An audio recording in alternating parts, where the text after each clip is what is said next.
ఒక వార్త రాబోతుంది. ఏమిటి ఆ వార్త? ఏం జరగబోతుంది? కుంభరాశి జాతకుల జీవితంలో ఈ రోజున గోచార రీత్యా ఎలా ఉండబోతుందో ఒక్కొక్కటిగా సవివరంగా వీడియోలో తెలుసుకుందాము.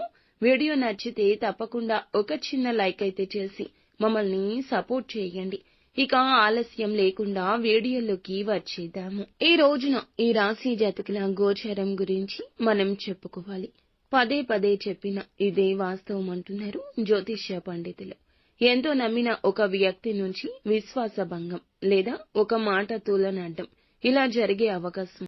జై దుర్గా భవానీ జ్యోతిషాలయం. మీ యొక్క ప్రతి సమస్యకి పరిష్కారం చెప్పబడును. అన్ని విషయాలు ఫోన్లో స్వయంగా చెప్పబడును. ప్రేమ, పెళ్లి, ఉద్యోగం, వ్యాపారంలో నష్టాలు, భార్యాభర్తల మధ్య గొడవలు, కోర్టు సమస్యలు, మనశ్శాంతి, ఆరోగ్య శాంతి, లక్ష్మీ శాంతి, గృహశాంతి, దిష్టి తీసిన నిమ్మకాయలు దాటడం, నరదిష్టి, నాగదోషం, ఆరోగ్య సమస్యలు, ఎటువంటి సమస్యలకైనా పరిష్కారం చూపబడును. మీ సకల సమస్యలకు పరిష్కారం చూపబడును. స్త్రీ పురుషులకు ఎటువంటి సమస్యలున్నా 100% పరిష్కార మార్గం చూపబడును. గురూజీ రామరాజు గారు. Phone number 9121191826.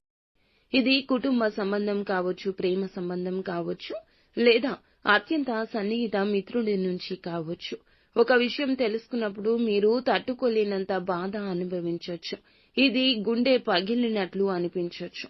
అందుకే ఎవరి మాటల్ని, ప్రవర్తనను కూడా ఇప్పుడు ఒకసారి ప్రశ్నించుకోండి. భావోద్వేగాల్లో తీసుకున్న నిర్ణయాలపై కంట్రోల్ అనేది ఉంచండి. ఒకప్పుడు ఎంతో నమ్మిన ప్రేమ బంధం ఇప్పుడు సందేహాస్పదంగా మారే అవకాశం ఉంది. ప్రేమికులు ఇది గమనించండి. వారు దూరంగా మారుతున్నారేమో గమనించండి.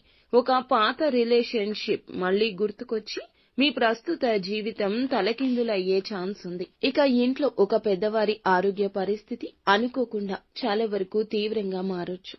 మీపై ఎవరైనా తప్పు నింద వేసే అవకాశం ఉంటుంది. దానివల్ల కుటుంబ సభ్యుల మధ్య అన్య అభిప్రాయాలు కూడా ఏర్పడొచ్చు. ఈ రోజున మీరు ఖచ్చితంగా ఏమిటంటే గనక మీ మాటల విషయంలో, చేతల విషయంలో జాగ్రత్త. ఒక గొప్ప ఆఫర్ ఈ రోజున అందినట్టే అంది చేజారిపోయే అవకాశం చివరికి కూడా కనిపిస్తుంది. మీ సహోద్యోగులు లేదా వ్యాపార భాగస్వామ్యులపై మీరు పెట్టుకున్న నమ్మకం తక్కువ అవుతుంది. విశ్వసనీయ వ్యక్తులతో మాత్రమే కీలక విషయాలు పంచుకోండి. నిత్యం శివునికి పూజ చేసుకోవడం, వీలైతే రుద్రాభిషేకం చేయించడం మంచిది.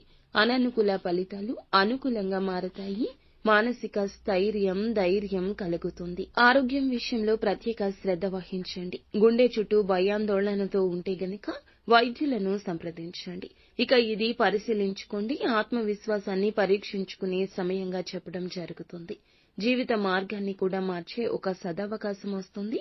నష్టం జరిగిన చోటే భవిష్యత్తులో మంచి జరుగుతుంది. నిత్యము శివారాధన చేసుకోవడం, కష్టం వచ్చినప్పుడు పరమశివునికి చెప్పుకోవడం, దైవారాధన చేసుకోవడం, దైవాన్ని గుడ్డిగా నమ్మడం మీకు మేలు చేస్తుంది.